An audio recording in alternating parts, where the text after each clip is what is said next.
আসসালামু আলাইকুম। আমি আজকে লেজ ভর্তা করব, এজন্য মাছের লেজটা খুব সুন্দর করে ভেজে নিয়েছি। একদম কড়াও করিনি, আবার একদম নর্মালেও করিনি, আমি মিডিয়ামে করেছি। সো আমি ছোট এক টুকরা মাছ নিয়েছি এবং লেজটা নিয়েছি, খুব সুন্দর করে কাটা ছাড়িয়ে ফেলবো।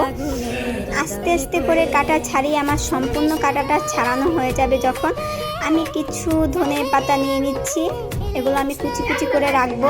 মাছ থেকে আমার কাঁটাগুলো ছাড়ানো শেষ। এবার আমি এক পাশে নিয়ে নিচ্ছি ধনে পাতা কুচি, এক পাশে পেঁয়াজ কুচি এবং মরিচ।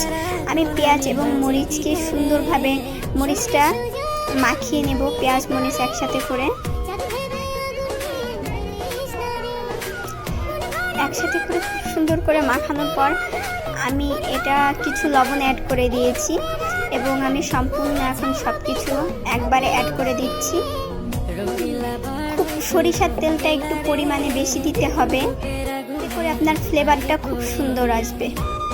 সকালবেলা ভুনা খিচুড়ির সাথে আমার এই সিম্পল মাছ ভর্তা যদি আপনাদের ভালো লাগে, লাইক, কমেন্ট এবং শেয়ার করে দিবেন। ধন্যবাদ, বাই বাই।